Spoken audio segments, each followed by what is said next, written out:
श्रीमान् वेङ्कटनाथार्यः कवितार्किककेसरी वेदान्ताचार्यवर्यो मे सन्निधत्तां सदा हृदि अस्मद्गुरुपरम्परायै नमः. இதுவரைக்கும் வாயு, அந்த வாயுங்கிற மகாபூதம் பிரத்யக்ஷம். அது அந்த பிரத்யக்ஷன்றதுக்கு விரோதமாக அனுமானமாவே இருக்கட்டுமேன்னு வைசேஷிகன் தான் கேள்வி கேட்டார். அதற்கெல்லாம் பதில் சொல்லி அதுக்கு நியமங்கள்லாம் நீங்க சொல்ல முடியாது. நியமம் சொன்னா எல்லாத்துக்கும் ஒரு விதிவிலக்கு இருக்கும் இல்லையோ, அதனால இந்த நியமத்துக்கு கூட விதிவிலக்கு இருக்கு. ஏன்னா ஆத்மாவில தன்னால ஆத்மாவை மானச பிரத்யக்ஷத்தினால அறிந்தால் கூட இது மீதி எல்லாத்தையும் தெரிஞ்சுக்க முடியாது. ஆத்ம குணங்களை, ஆத்ம தர்மங்களை அதெல்லாம் அனுமானத்தினாலேயோ இல்ல சுயம் பிரகாசமாவோ தான் தெரிஞ்சுக்கணும். இத மாதிரி விஷயங்கள் எல்லாம் இருக்கு. அந்த நியமம் ஆத்மாவில வராதுன்னு நீங்க சொன்னீங்கன்னாக்கா இப்ப வாயுல வராதுன்னு நான் சொல்லிட்டு போறேன். அதனால வாயு பிரத்யக்ஷம்தான் அப்படின்லாம் சாதிச்சு முடிச்சுட்டார்.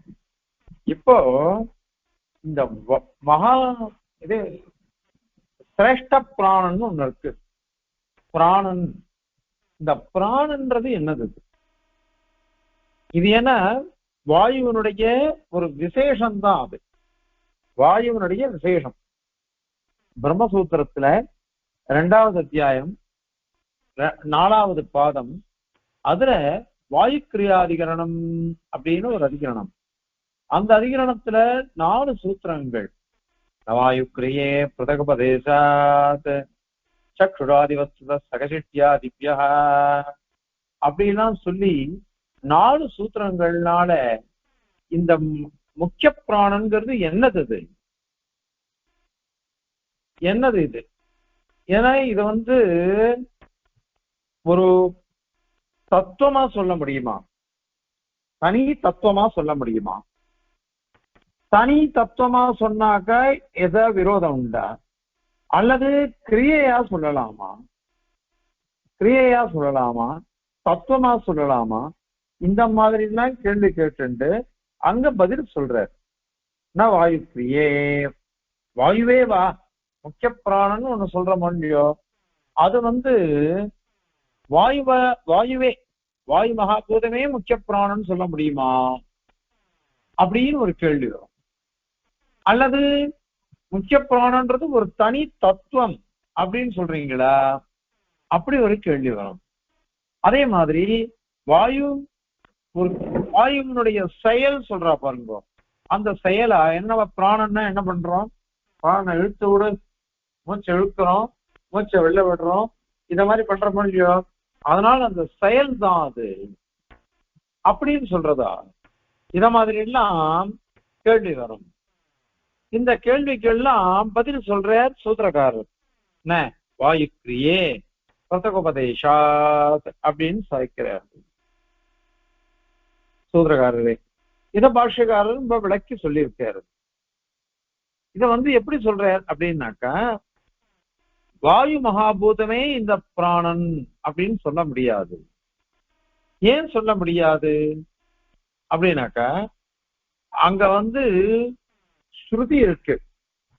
ஏதஸ்மாத் ஜாயதே பிராணஹ மனஹ சர்வேந்திரியாணி ச கம் வாயுஹு ஜோதிராபஹ பிருத்வி விஸ்வஸ்ய தாரிணி அப்படின்னு ஒரு ஸ்ருதி வாக்கியம்.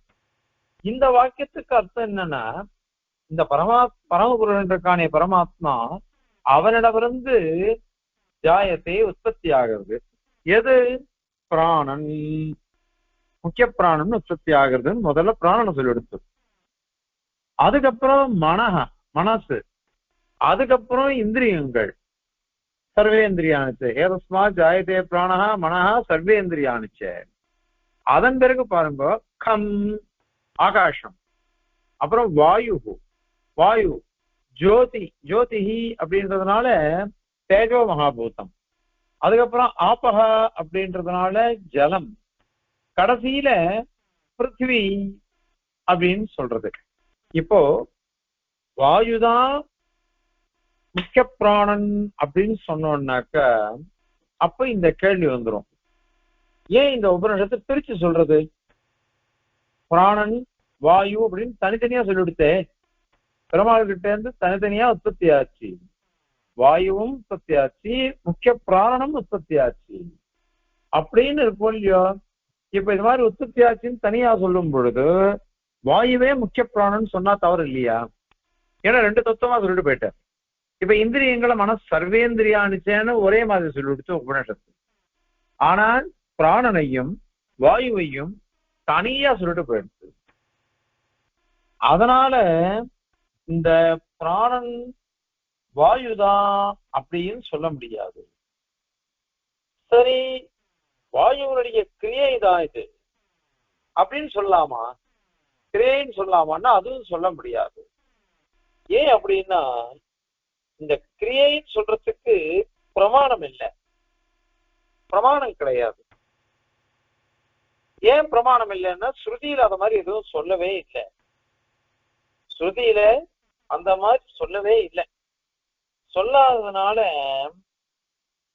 அதையும் அங்கீகரிக்க முடியாது. ஆகவே இத ஒரு கிரியைன்னு சொல்ல முடியாது. ஏன்னா மீதி பூதங்களுக்கு எல்லாம் ஏதாவது கிரியை சொல்றதுதான்னா அதெல்லாம் எங்கேயும் சொல்லவே இல்லையே. கிரியைன்னு எந்த பூதங்களுக்கும் சொல்லவே இல்லை. அதே மாதிரி வாயுவனுடைய கிரியை இந்த பிராணன்றது அப்படின்றதுக்கும் பிரமாணம் இல்லை. நமக்கு ஸ்ருதி தான் முக்கியம்.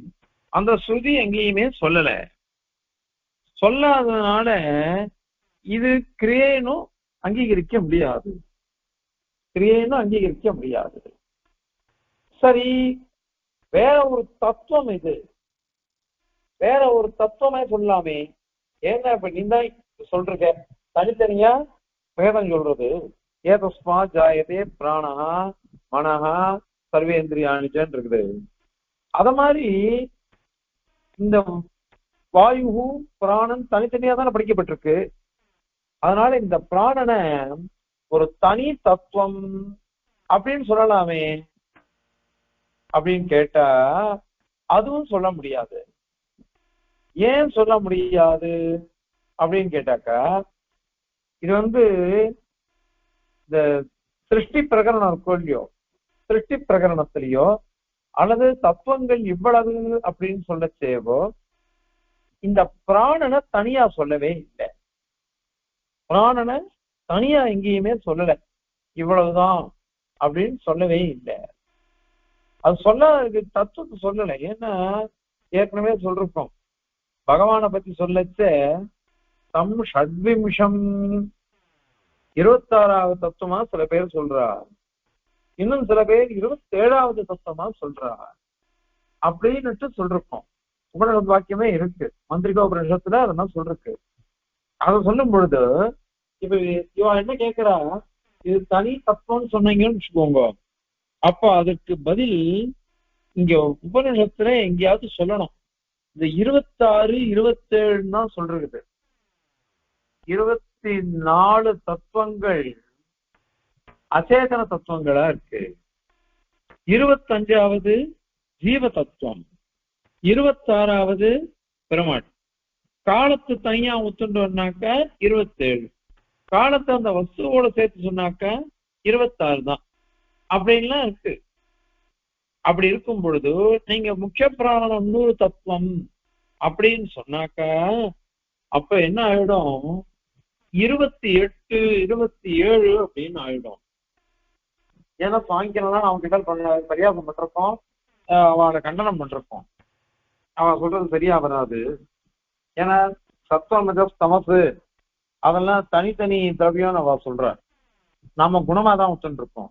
அப்படி எல்லாம் ஒத்துட்டானாக்கா நீ தான் 25 தத்துவம் சொல்லிட்டு 27 அங்கீகரிச்சுட்ட, அதெல்லாம் விரோதம் வருமே அப்படின்னு சொல்றோம். அதனால இப்போ இந்த இது பிராணன்றது ஒரு தனி தத்துவம் அப்படின்னு சொன்னாக்க அதுலயும் விரோதம் வருது. என்ன விரோதம் வந்ததுன்னாக்கா 26 தத்துவங்கள் மொத்தம், பெருமாள் 1 ஜீவன் 1 2 அதே மாதிரி 11 இந்திரியங்கள் 11 13 அது மாதிரி தன்மாத்திரைகள் 5 பூதங்கள் 5. இது 23 ஆயிடுத்து. 23. அதன் பிறகு பிரகிருதி, மகத்து, அகங்காரம், இது 3 சேர்த்து 26. இததான் நாம ஒத்துண்டிருக்கோம், வேதாந்தங்கள்ல சொல்லப்பட்டது அப்படின்னு நாம ஒத்துண்டிருக்கோம். அப்படி அங்கீகரிக்கிற சமயத்துல அதுக்கு விரோதமாக நீங்க பிராணன ஒரு தத்துவமா அங்கீகரிச்சாக்க அது 27, 28 7 போகும்.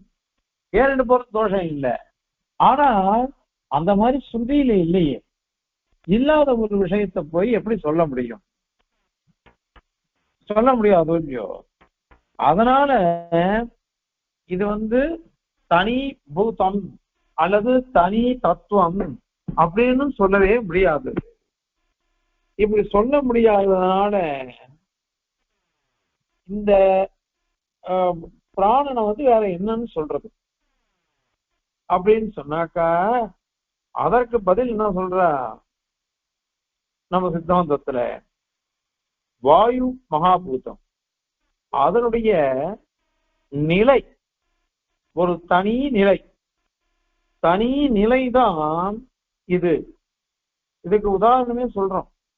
நாம இந்த விஷ்ணுபுராணத்துல ஒரு ஸ்லோகம் இருக்கு, வேணுரந்திர விபேதேன வேத ஷட்ஜாதி சம்ஞவத் அப்படின்னு பராசரர் மைத்ரேயருக்கு உபதேசிக்கிறார். அவன் புல்லாங்குழல் வாசிக்கிற வழியோ. இந்த புல்லாங்குழல் வாசிக்கும் பொழுது முதல்ல ஒரு ரந்திரம் இருக்கும், அதுக்கப்புறம் ஒரு 6 ரந்திரம் இருக்கும். இந்த முதல் ரந்திரத்துல நாம ஊதறோம். இப்படி குழல் ஊதும் பொழுது முதல் ரந்திரத்துல வாயால ஊதும், ஒரே காத்துதான். ஆனால் அந்த காத்து மீதி ரந்திரங்கள் இருக்கு பாருங்க, அதை மாத்தி மாத்தி அந்த காத்தை வெளில கொண்டு வரும் பொழுது அப்ப அதுக்கு பேர் வேற வேற, பேர் வேற வேற. இது ஷட்ஜம், காந்தாரம் அப்படின்னா அதுக்கு பேர் வேற வேற இருக்கு. இதெல்லாம் சங்கீத சாஸ்திரத்துல நிறைய சொல்லியிருக்கா. இப்போ வேணுரந்திர விபேதேன வேத ஷட்ஜாதி சங்கியவது, இது ஆத்மஸ்வரூபத்தை நிரூபிச்ச அவாவுதான் இருக்கிறார் அத்வைதிகள் எல்லாம். அதுக்கு பதில் எம்பெருமானார் சாட்சியிருக்கார். இப்போ இங்கேயே நமக்கு எதுக்கும் உபயோகமா இருக்கு. ஒரே வாயு, ஒரே வாயு இந்த ரந்திரங்கள் வழியா வெளியில வரும் பொழுது அதற்கு பல பேர் வந்துடுறது. இது சங்கீத சாஸ்திரத்துல இருக்கு. அந்த மாதிரிதான் இங்க கூட ஒரே வாயுதான் மகாபூதம், அது பல விசேஷங்களை அடையாது. சுவாமி அதுக்கு தனி உதாரணம் ஒண்ணு சொல்ற. இது எப்படி உதாரணம் சொல்றாருன்னா, ஒரே ஜலம்தான், அந்த ஜலத்தை இது மேகம் அப்படின்னு அதுக்கு பேரு. அதே மாதிரி ஜலம்னு அதுக்கு பேரு.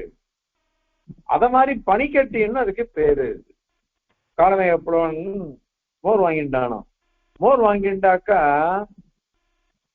அந்த மோர் கையில வெயில் மோரை வச்சுட்டு இருக்கான், அந்த குட்டி சட்டியில கொடுத்துருக்காவோ. அந்த பொம்பளை ஒரே ஒரு பெரிய சட்டி அதுல எடுத்துட்டு வந்திருக்காவோ, ஊருக்கெல்லாம் மோர் கொடுத்துட்டு இருக்காவோ. அதுக்கப்புறம் இவன் இன்னும் சாப்பிடல காலமேகப்புலவன். அவ என்ன பண்ணா, சுவாமி குடு சுவாமி, பாத்திரத்தை கூட நான் கிளம்பணும் அப்படிங்கிறான். அந்த சமயத்துல பார்த்தாக்கா நிறைய ஜலத்தை குத்திட்டா, மோர் அடியில தெங்கெடுத்தோ, ஜலம் மேல நிக்கிறது.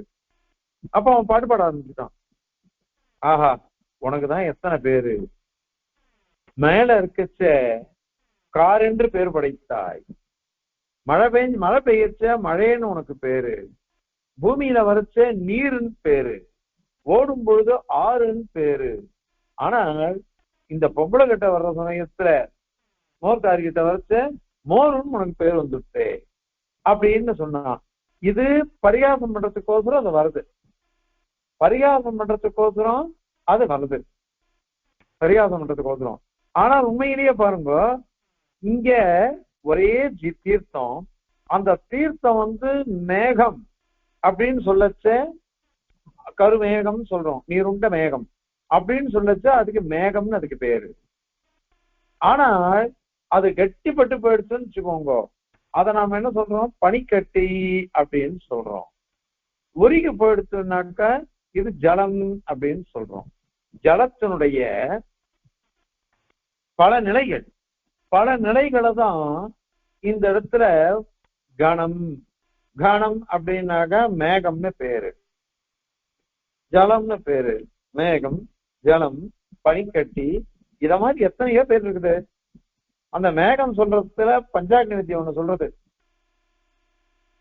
அப்ரம் பவதி, அப்ரம் பூத்வா மேகோ பவதி, மேகோ பூத்வா பிரவர்ஷதி அப்படின்னு இருக்குது. மேகம் பேரு, மேகம்னு பேரு, அப்ரம்னு அதுக்கு பேரு. அதாவது அப்ரம்னாக்கா ஜலத்தை தாங்கிட்டு இருக்குது, பறிக்கிறது. ஜலத்தை பறிச்சுட்டு இருக்கிறதுக்கு அப்ரம். அது மழை இன்னும் கொட்டல. மேகம்னு என்ன அர்த்தம்னாக்கா பெய்யறது பாருங்க, அப்பதான் அதுக்கு மேகம்னு அதுக்கு பேரு. எப்ப ஜலம் பெய்ய, மழை பெய்ய ஆரம்பிக்கிறதோ அந்த சமயத்துல மேகம்னு பேரு. மழை பெய்யாம வெறும் கருமேகமா நம்ம பார்த்தோம்னாக்கா, நீருண்ட மேகத்தை பார்க்கறதோ அதுக்கு அப்ரம்னு பேரு. எல்லாம் ஜலம்தான், ஜலத்தினுடைய பல நிலைகள் அப்படின்னு சொல்றோம். அந்த மாதிரிதான் இங்கேயும் இந்த வாயு அப்படிங்கிற ஒரு மகாபூதமானது பல நிலைகளை எடுத்துக்கிறது. பல நிலைகளை எடுத்துட்டு அதுக்கு எத்தனையோ பேர் இருக்கு, எத்தனையோ பேர் இருக்கு. பிராணாபானம் ஞான உதான சமானம் அப்படின்னு 5 அப்படின்னு சொல்றோம். இத எம்பெருமானாரே சூத்திரகாரர் சாய்க்கிறார். சூத்திரகாரர் வந்து பஞ்சவர்த்தி மனோவத்யபதிஷ்யதே அப்படின்னு சொல்றார். அதாவது வாயுவினுடைய பல செயல்கள், பல ரூபங்கள், அதுதான் பிராணன், அபானன், வியானன், உதானன், சமானன் பேர் வாங்கிக்கிறது. அது எப்படின்னாக்கா மனோவத்து அப்படின்னு சொல்லிட்டு போயிட்ட சூத்திரக்காரர். மனசுக்கே பிரதானியம் சொல்றது வெக்கம், ரோஷம், சித்தம், சங்கல்பம், இந்த மாதிரி நிறைய பேர் உண்டு. ஒரே மனசு, அதனுடைய நிலைகள்லாம் பல விதமா இருக்கு. பல விதமா இருக்கிறதுனால அதுக்கு இத்தனை பேர்கள் இருக்குது. மனோவத்து அத மாதிரிதான் முக்கிய பிராணனுக்கு இத மாதிரி இருக்கு. இந்த முக்கிய பிராணனுக்கு இப்படி இருக்கிறதுனால இந்த நிலைகளை வந்து, அதாவது வாயுவினுடைய நிலைகள் தான் முக்கிய பிராணன் அப்படின்னு சொல்றோம். அந்த பிராணனுக்கு பஞ்சவர்த்தின்னு சூத்திரக்காரர் சொன்னார். ஆனால் இது பிரமாணங்களை கொண்டு 10 விதமான நிலைகளை அடையிறது. இந்த இது உடம்புல 10 விதமான நிலைகளை அடையிறது இந்த வாயுன்றது அப்படின்னு சுவாமி சாதிக்கிறார். அதனால இப்ப என்ன எடுத்து வாயு அப்படின்னு சொல்றோம். ஏற்கனவே நீங்க பார்த்திருக்கோம், வெளியிலையும் வாயு இருக்கு, நம்ம உடம்புலையும் வாயு இருக்கு. நம்ம உடம்புல இருக்கிற வாயு தான் முக்கிய பிராணன். சுவாசிக்கிறதுக்கு ஹேதுவா இருக்கக்கூடியது முக்கிய பிராணன் அப்படின்னு நாம சொல்றோம். அதனால இந்த வெளியில இருக்கிற வாயுவானது முக்கிய பிராணனா மாறுமா? அது மாறாது. வெளியில இருக்கிற வாயு வச்சுட்டு நான் வந்து சுவாசிக்க முடியாது. என் உடம்புக்குள்ள இருக்கணும் அந்த பிராணாபான தியானம் தானமானது. அது இருந்தால்தான் என்னால சுவாசிக்க முடியும். அதனால உடம்புக்குள்ளேயே இருக்கக்கூடிய வாயுவானது பல நிலைகளை எடுத்துக்கிறது. பல நிலைகளை எடுத்துக்கிறதுனால அந்த வாயுவுக்கே முக்கிய பிராணன் அப்படின்னு ஒரு நிலை வந்து அந்த பேரை அது வாங்கிக்கிறது. அது என்ன அர்த்தம்? பிராணயத்தி, நம்மளெல்லாம் இருக்க வைக்கிறது, இந்த உடம்ப இருக்க வைக்கிறது, இந்திரியங்களை இருக்க வைக்கிறது, செயல்பட வைக்கிறது. அதனால பிராணாயத்த ஸ்திதிகத்துவம், பிராணாதீனமான ஸ்திதி அவைகளுக்கு எல்லாம் இருக்குது. அதனால இதுக்கு பிராணன்னு பேரு அப்படின்னு. இதெல்லாம் நிலைகள் தான், அந்த நிலைகளை தான் சொல்றது இந்த இடத்துல. ஆகவே இது தனி திரவியம் அப்படின்னு சொல்லக்கூடாது. முக்கிய பிராணன்றது தனி திரவியமா சொல்லலாமா அப்படின்னா தனி திரவியமா சொல்ல வேண்டாம். தனி தத்துவமா சொல்லலாமா? தனி தத்துவமாகவும் சொல்ல வேண்டாம். சரி, மூச்சு விடுறது, மூச்சு இழுத்து பிடிச்சுக்கிறது அப்படின்னு சொல்ற மாதிரியோ அந்த கிரியைன்னு சொல்லலாமான்னாக்கா அதுவும் கிடையாது. அந்த செயல்கள் இருக்க கிரியைகள் கிரியைகளை காட்டிலும் வேறுபட்டது. அத மாதிரி வாயு மகாபூதம் அதனுடைய ஒரு விசேஷ நிலை, அந்த நிலை தான் இங்க இருக்கு. வாயு அதுக்கு தனி ஒரு நிலையை எடுத்துக்கிறது, அந்த நிலை தான் இங்க பிராணனா இருக்கு. அதனால தத்துவாந்தரம்னு சொல்லக்கூடாது, வேற தத்துவம்னு சொல்லவே கூடாது. அதனால இப்படி இருந்திருந்தோம். இதுக்கு மூல காரணம் என்னன்னா, சிருஷ்டி வாக்கியங்கள்ல தனி தத்துவமாக சொல்லவே பண்ணல. அதனால பிராணவாயு அப்படின்னு தான் இந்த முக்கிய பிராணம் சொல்றது. அதனால முக்கிய பிராணவாயு அப்படின்னு சொல்றதுனால அதுக்கு வாயுத்வம் அப்படின்னு ஒரு தர்மம் இருக்கு. அதனாலதான் இந்த பிராணன் சொல்றோம். அதனால வாயுவை காட்டும் தனி திரவியம் இல்லை, வாயுடைய ஒரு நிலைதான் இது, வேற தத்துவங்களாகவும் இது இருக்க முடியாது. அதனால வெளியில இருக்கிற வாயுவும் உள்ள இருக்கிற முக்கிய பிராணனும் ஒண்ணுன்னு சொல்லக்கூடாது, அதை பத்தி தெரிஞ்சுக்க கூடாது. அதனால அந்த விஷயத்தை இந்த ஸ்லோகத்தினால சுவாமி சாதிக்கிறார். இப்போ ஸ்லோகத்தை சேவிக்கலாம். ந பிராணோ வாயு மாத்திரம் சக பரிபடனாத் ந கிரியா திரவ்யதோக்தே தேஜோவத்வா ந தத்வாந்தரம் அகணனதः வாயுதா அனுஜ்ஜனாச்ச தஸ்மாத்வாதோ விசேஷம் घन जल करकान्यायतः प्राप्य कञ्चित् देहान्तः दाशविध्यं भजति बहुविध उपक्रियो वृत्तिभेदैः அப்படின்னு சாதிக்கிறார் சுவாமி. வாயுவானது பல தசைகள் எடுத்துக்கிறது நிலைகளை, அதுதான் இது பிராணன் அப்படின்னு சொல்றோம். அதுக்கோசரம் வாயுவே இது அப்படின்னு சொல்லலாமான்னு பார்த்தா அது கிடையாது. பிராணஹா வாயு மாத்திரம், வாயு மாத்திரம் சொல்ல முடியாது. ஏன்னா சக பரிபடனாத், வாயுவோடு சேர்ந்து இந்த ஸ்ருதியில படிக்கப்பட்டிருக்கு. ஏதஸ்மாத் ஜாயதே பிராணஹா மனஹா சர்வேந்திரியாணி, அத மாதிரிலாம் வரிசையா படிக்கப்பட்டிருக்கு. இப்படி படிக்கப்பட்டிருக்கிறதுனால பிராணன் தனி வாயு தனி அப்படின்னு வச்சுக்கோங்க. ஏதோ அதனுடைய ரூபம் கொஞ்சம் கொஞ்சம் மாறி இருக்கு, அவ்வளவுதான்.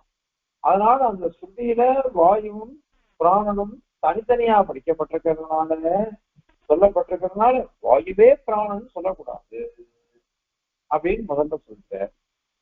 சரி, பிராணன் கிரியைன்னு சொல்லலாமோ?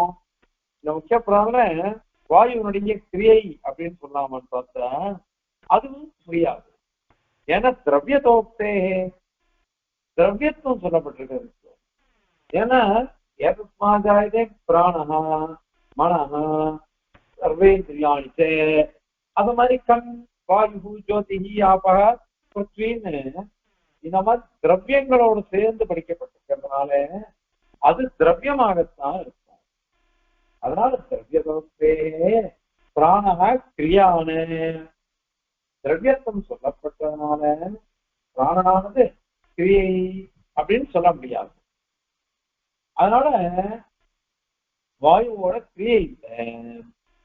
அது மட்டும் இல்ல, அகணனத்தக, கணனம் அப்படின்னா எண்ணிக்கை. அந்த முக்கிய பிராணனை தனி தத்துவமா சொல்லாமான்னு பார்த்தாக்கா அதுவும் முடியாது. இன்னொன்னு கிரியைன்னு கவனம் பண்ணல, வாயுத்துவமும் அதுக்கு மாறுற. ஏன்னா நம்மளே பாக்குறோம், பிராண வாயுன்றது என் பின்னாடி ஒருத்தர் நின்றுட்டு பெரும் சொல்றான்னு வச்சுக்கோங்க, என் மேல பண்ண என்ன உட்காந்து சொல்றேன், மேல என்ன பண்றது காத்து அதோட போ அப்படின்னா அப்ப என்ன சொல்றோம், பிராணவாயு அப்படின்னு தான் அதுக்கு பேர் சொல்றோம். அதனால வாயுத்துவம் அதுக்கு போகலையோ. அதனால அகணனத்தக கணனம் பண்ணாதனாலையும் வாயுதா அனுஜனாச்ச, வாயுத்துவம் போகாதனாலையும், அதனால தேஜோவத்து தத்துவாந்தரம் பான, தேஜஸ் மாதிரி வேற தத்துவம் இது அப்படின்றதும் கிடையாது. வேற தத்துவம் சொல்லாமா இதுக்கு அப்படின்னா அதுவும் சொல்ல முடியாது. அதனால கிரியையும் இல்லை, வேற தத்துவமும் இல்லை. அத மாதிரி வாயு மட்டுமே பிராணன் அப்படின்னு நாங்க இல்லைன்னு சொல்லிட்டோம். அப்படின்னா என்னதான் நீ அதுக்கு அர்த்தம் சொல்ற அப்படின்னு கேட்டா, தஸ்மாது வாசகா, இந்த காரணத்தினால வாயுவும் இல்லை, தத்துவாந்தரமும் இல்லை, தேஜஸ் மாதிரி வேற ஒரு தத்துவம் அப்படின்னு சொல்ல முடியல, கிரீன்னு சொல்ல முடியல, இப்படி எதையுமே சொல்ல முடியாது அப்படின்னு சொன்னதுனால தஸ்மாத் வாசக கஞ்சித் விசேஷம், கஞ்சித் விசேஷம் ஏதோ ஒரு விசேஷத்தை அடைஞ்சிருக்கு, விசேஷத்தை அடைஞ்சிருக்கு. பொதுவா வெளியில இருக்கிற வாயுன்னு ஒண்ணு சொல்லியோ, அது அது இருந்தாதான் என்னால் ஜீவிக்க முடியும்னு நான் சொல்ல மாட்டேன். அது கிடையாது. பிராணன் அப்ப அது இருந்ததுன்னு வச்சுக்கோங்க, யாருமே சாகக்கூடாது. எத்தனையோ பேர் செத்து போயிடுறான்னு சொல்றோம். அவளுக்கு மகனை எப்படி வந்தது? அவளுக்கு பிராணன் இல்லை, பிராணன் உடம்புல இல்லாததுனால அவ இறந்து விட்டா அப்படின்னு நாம சொல்றோம். இப்போ இது கணக்க வெளியில இருக்கிற வாயுனாலேயே நாம ஜீவிக்கலாம் அப்படின்னு சொல்லிட்டோம்னாக்க யாருமே சாக முடியாது, யாருமே சாக முடியாது. ஆனா அது இல்லை. அதனால வெளியில இருக்கிற வாயுவானது இங்க நம்ம உடம்புக்குள்ள இருக்கும் பொழுது அதுக்கு பிராணன், முக்கிய பிராணன் அப்படின்னு பேர் வந்துள்ளது. அந்த நிலையை அடைஞ்சிருது. அதனால அந்த நிலையை அடைஞ்சிட்டு கஞ்சித் விசேஷம் பிராப்திய, அது எப்படின்னா கன ஜல கனகான்யாயத்தா, கனம் அப்படின்னாக்க மேகம்னு பேரு. அத மாதிரி ஜலம் அப்படின்னா நமக்கு ஜலம் தெரியுது. அப்புறம் கரகா அப்படின்னாக்கா பனிக்கட்டிக்கு பேரு. பனிக்கட்டி ஒரே ஜலம்தான் மேகமாவும் மாறுறது, பனிக்கட்டியாவும் மாறுறது. உருகெடுத்து அல்லது விருஷ்டியா மழையா பெஞ்செடுத்தோம்னா ஜலம் அப்படின்னு சொல்றோம். இப்படி ஒரே ஜலத்துக்கு எத்தனை நிலைகள் இருக்கு, அத மாதிரி இங்கேயும் கரகான்யாயத்தா பிராப்திய ஒரு விசேஷ நிலையை அடைந்துள்ளது. அடைஞ்சிட்டு தேகாந்த, தேகத்துக்கு உள்ள உடம்புக்குள்ள விருத்தி பேதை, இந்த இது சொன்னோம் பாருங்க, வாயு, வாயுனுடைய நிலைகள் தான் சொல்லிருக்கோம். பிராணன்றது வாயுனுடைய நிலை. அது என்ன பண்றதுன்னா ஒரே பிராணன் தான், ஒரே வாயு பிராணனா நிலை அடைந்தது. அந்த ஒரே பிராணன் அது பல நிலைகள் அடையிறது. ஏன் அடையிறது அப்படின்னா அந்த காரியம் இருக்கு, அதுக்கு உடம்புக்குள்ள அதுக்கு காரியம் நிறைய இருக்கு. பகுவித உபக்கிரியா, நிறைய உபகாரங்கள். பிராணன்றது நிறைய உபகாரங்கள். பிராணன் இருக்கவே தான் இந்திரியங்கள்லாம் செயல்படுறது, உடம்பு செயல்படுறது, நம்ம புத்தி வேலை செய்யும், எல்லா காரியத்தையும் நம்மளால பண்ண முடியும். பிராணன் இருக்க வேண்டும். அதனாலதான் பிராணாதீன சத்தாகத்துவம் இவைகளுக்கு எல்லாம். பிராணன் இருந்தால்தான் இவர்களுக்குலாம் சத்தையே, இருத்தல்ங்கிறதே, இல்லைன்னா வராது. அதனால பகுவித உபக்கிரியா, பலவிதமான உபகாரங்களை பண்ணி தாச வித்தியம் 10 விதமான நிலை அடையிறது. வாயு அது பிராணன்கிற நிலை அடைந்தது. அந்த பிராணனானது 10 விதமான நிலை அடைகிறது. என்னென்ன? பிராணன், அபானன், தியானன், உதானன், சமானன், நாகம், கூர்மம், அப்புறம் கிருகரம், தேவதத்தன், தனஞ்சயன், இந்த மாதிரி பலவிதமான நிலைகளை இது அடைகிறது. பலவிதமான நிலைகள் தாச வித்தியம் சாதிச்சிருக்க 10 விதமான நிலைகள். இது சுவாரஸ்யம் இருக்கு. மனசுக்கு 10 விதமான நிலைகள் இருக்குன்னு சொல்லிட்டு பஞ்சவர்த்தி மனோவத் வியபதிஷ்யதே அப்படின்னு சாதிச்சிருக்கார் சூத்திரக்காரர். அத பாஷ்யக்காரர் பிரகதாரண்ய உபனிஷத்தை உதாகரிச்சு அதுல மனசுக்கு தீஹி ஹிரீஹி பீஹி இந்த மாதிரிலாம் எல்லாம் சொல்லி பயம் தைரியம், இது மாதிரிலாம் இருக்கு பாருங்க, ஞானம், வெக்கம், இது மாதிரிலாம் இருக்கே, அதெல்லாம் சொல்லி சித்தம் அப்படிலாம், இதெல்லாம் மனசனுடைய நிலைகள் அப்படின்னு 10 விதமா சாதிச்சிருக்காரு. அதான் பஞ்சவர்த்தின்னு தான் பிராணாபான வியான உதான சமானம்னு 5 தான் சூத்திரக்காரர் சாதிச்சிருக்கார். ஆனால் சுவாமியோ என்ன பண்றாருனாக்கா, இந்த சில சாஸ்திரங்கள் பிரமாணங்களை கொண்டு 10 விதமா இருக்குது. இது 10 விதம் அப்படின்னுட்டு சாதிக்கிறார் சுவாமி. அது ஏன்னா பிராணோபான சமானஸ்த உதான வியானோ ச வாயவஹ அப்படின்னு சொல்லிட்டு மேல ஹிருதி பிராணம், ஹதயத்துல பிராணன் இருக்கு. குதே அபானகா, காத்து வெளிவிடுற மொழியோ அது அது கீழே இருக்கு. சமானோ நாபி சம்ஸ்திதா, சமானன்றது நாபியில இருக்கக்கூடியது. உதான கண்டதேசஸ்தா, உதானங்கிறது கண்டம், தொண்டை இருக்கே அங்க இருக்கு. தியான சர்வசரீரக, தியானங்கிற வாயுவோ பிராணனோ சர்வசரீரக அனைத்து உடம்புலயே அது சுத்தின்னு இருக்குது, எல்லா இடத்துலயும் இது பண்றது. அதனாலதான் நம்மளால கையை அசைக்க முடியாது, காலை அசைக்க முடியாது, சுலபமா நம்மளால உடம்பெல்லாம் வளைக்க முடிகிறது, ரப்பர் மாதிரி வளைக்கணுன்றமே. அதுக்கெல்லாம் மூல காரணம் இந்த வியானன்றது. அதுக்கப்புறம் நாகச்சகோர்ம கிரகரஹ தேவதத்தோ தனஞ்சயா வாக்வாரே நாக். சரி, இதெல்லாம் நாகன்றது என்ன பண்றதுன்னா, வாகிந்திரியம் கொல்லியோ அந்த வாக்கு துவாரத்துல நுனியில நாகம்னு இருந்தது. அது மாதிரி கூர்மகா உண்மையிலனே கண்ணு திறக்க பாருங்கோ, அந்த சமயத்துல கூர்மன்றது இருக்குது. கிரகராச்ச ஹுதம் ஜேயம், கிரகரன்னு ஒரு வாயு பிராணன் இருக்கு, அதனால பசி தெரியுது. ஹுதம் ஜேயம் தேவதத்தா விஜృంభணம், தேவதத்தன்ற இதனால கொட்டாய வருது பாருங்க. கொட்டாய வருதுன்னா தேவதத்தன்ற வாயுனால வராது. இப்படி இது பிராணனுடைய காரிய விசேஷங்கள்லாம் இருக்காது.